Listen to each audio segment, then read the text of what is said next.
ప్రభువైన యేసుక్రీస్తు నామములో కల్వరి గ్రేస్ ప్రార్థనా మందిరము తరపున ప్రతి ఒక్కరికి నా హృదయపూర్వక వందనాలు తెలియజేస్తున్నాను. అందరూ బాగున్నారా? ఈరోజు ఉదయకాలపు దేవుని మాట ఎఫెసీయులకు రాసిన పత్రిక 5వ అధ్యాయము 15వ వచనం. దినములు చెడ్డవి గనుక మీరు సమయమును పోనీయక సద్వినియోగము చేసుకొనుచు అజ్ఞానుల వలె కాక జ్ఞానుల వలె నడుచుకున్నట్లు జాగ్రత్తగా చూచుకొనుడి. ప్రస్తుతం మనం చాలా చెడ్డ దినాల్లో ఉన్నాము. ఎక్కడ చూసినా దుర్వార్తలే మనం వింటున్నాం. ఎవరు ఉంటారో ఎవరు పోతారో తెలియని దినాల్లో మనం ఉన్నాం. కాబట్టి ప్రతి ఒక్కరూ సమయమును చాలా సద్వినియోగం చేసుకోవాలి.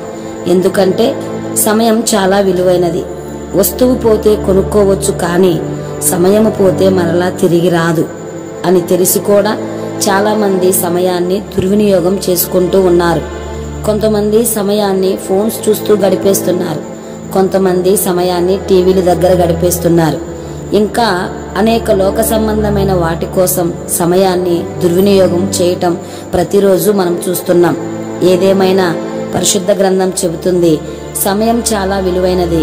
ఆ సమయాన్ని మనం సద్వినియోగం చేసుకుని జ్ఞానుల వలె బ్రతకమని చెబుతుంటే, ప్రస్తుతం అజ్ఞానుల వలె సమయాన్ని దుర్వినియోగం చేసుకునేవారే ఎక్కువ మందిని మనం చూస్తున్నాం.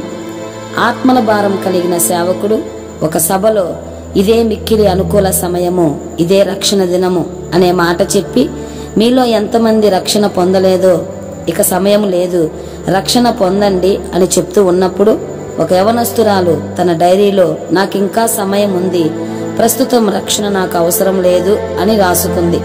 సభ ముగించబడింది. అందరూ వెళ్ళిపోయారు. సేవకుడు తన కారులో వెళ్తూ ఉండగా భయంకరమైన యాక్సిడెంట్ జరగడం చూసి దిగి వెళ్లి చూస్తే ఆ డైరీలో రాసుకున్న యవనస్తురాలు చనిపోయింది.